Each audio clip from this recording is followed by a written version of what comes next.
Buenos días, hoy hablaremos de los genes Hox y su patología asociada, que es la teratogénesis por ácido retinoico. Bueno, entonces en la quinta semana del desarrollo se empiezan a dar unas proliferaciones del neuroepitelio, de la cual aparecen las tres vesículas principales conocidas como proencéfalo primario, mesencéfalo, romboencéfalo y ya más abajo la médula espinal. Luego, en el romboencéfalo aparecen aproximadamente 8 engrosamientos del neuroepitelio llamados rombómeras. Estas son los progenitoras de los pares craneales y también de las células de la cresta neural para la cara y el cuello. Entonces ya más abajo vemos cómo se desarrolla la médula espinal. Entonces primero se la expresión de los genes PAX3 y PAX7 en la placa neural, que son estas bolitas blancas.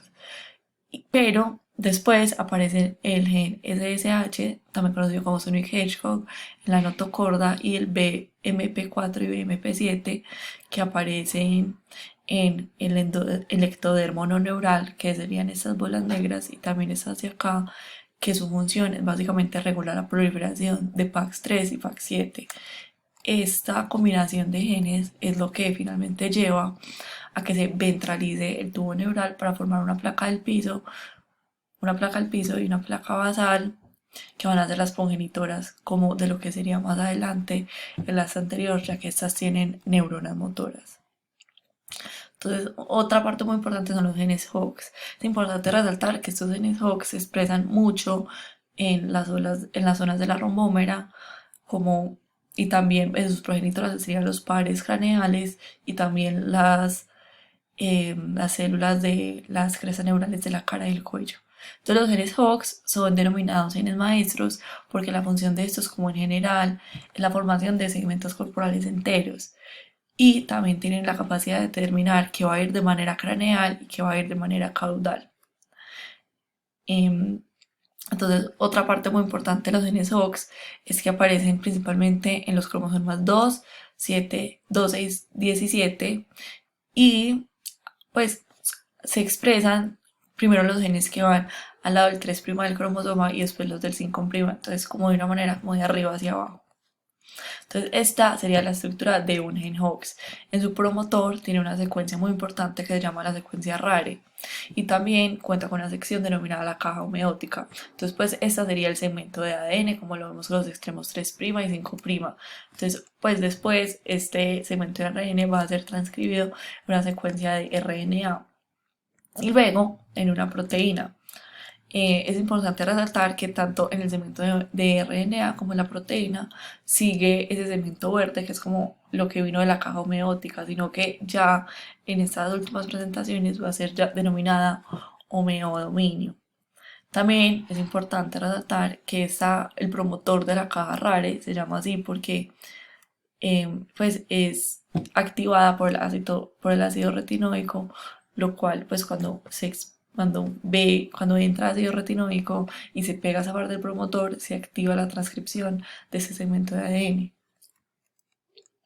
El homeominio, que prevalece pues en estas proteínas, como la zona verde que vemos acá, es muy importante porque los genes Hox básicamente codifican unas proteínas llamadas factores de transcripción.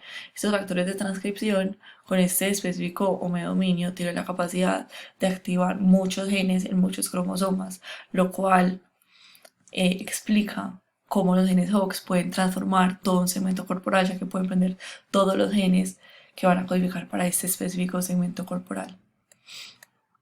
Entonces, cuando los niveles de ácido, entonces cómo controla el feto todos esos niveles de ácido retinóico. Entonces básicamente cuando los niveles de ácido retinóico están bajos, se encienden primero los genes que se encuentran al extremo 3'. Por lo tanto, en esta zona solo se expresaría los genes más cercanos acá.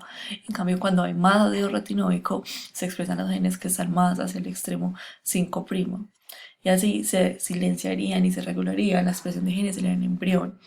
El embrión lo como que lo controla porque cuando quiere expresar un gen que está más al extremo de 3' va a tener más recaptadores de enzima y va a producir menos enzima para que así hayan más, pues, niveles más bajitos de ácido retinoico. Y lo mismo, pues por el contrario, cuando quiere expresar un gen que esté en el extremo 5', porque acá lo que va a querer pues es que haya más ácido retinoico, entonces va a potenciar más enzima y va a quitar y va a tener menos recaptadores. Entonces, otra parte importante a resaltar es que el CRBP es una proteína que transporta el retinol, porque el ácido retinoico viene del retinol, pero el ácido retinoico básicamente uno lo produce. Ya vamos a ver lo que pasa cuando uno tiene excesos de ácido retinoico. El CRBP es una proteína que transporta el retinol desde la madre a tejidos donde pueda ser convertido en ácido retinoico en el citosol, y después ese ácido retinoico va a tener que viajar al núcleo para poder activar estos genes, como lo escribimos previamente, para que se transcriban. Una proteína involucrada en ese proceso de la CRABP1, que es una proteína que capta el ácido retinoico e inhibe que esté entre el núcleo, como se puede dar pues en cuando que demás que está más activa cuando se necesita expresar genes que estén en el extremo 3'. Listo, entonces hablando ya de los efectos que puede tener un exceso de ácido retinoico, se habla de la teratogénesis por exceso de ácido retinoico. Entonces, cuando se aumenta el ácido retinoico y se quiere expresar un gen, pues se aumenta el ácido retinoico al nivel del 3', eso de manera exagerada, esto causaría que los genes que están de manera más caudal, o sea, que están al extremo del 3', se expresen más arriba en lugares del 3'. Por ejemplo, un ejemplo muy grande que utilizan mucho es que, digamos, como habíamos hablado previamente, esos genes OX expresan los pares craneales. Entonces, al extremo 3' van a estar los pares craneales más que están como más arriba en el embrión, como son el 5, el 6, el 7. Y hacia abajo van a estar los pares craneales que están más abajo en el embrión, como son el 12 y el 11. Entonces, si se aumenta el ácido retinoico, entonces eso puede llevar a que estructuras más caudales, como lo es un 12º par, se expresen en vez de expresarse mucho más abajo, se expresen en áreas del puente en vez del bulbo, por decirlo así. Ese exceso de ácido retinoico también puede llevar a otras pues a otras condiciones de malformación del feto, como lo son el retraso del crecimiento, la hidrocefalia, la macrocefalia, el paladar hendido, la micrognatia, como la vemos en esta foto de abajo, el crecimiento de un cerebro anormal o la ectopía o hipoplasia del timo, porque como habíamos hablado previamente, los genes OX no solo están en el desarrollo de los pares craneales, sino también en las células de la cresta neural de la cabeza y la cara, lo cual llevaría a todas estas malformaciones.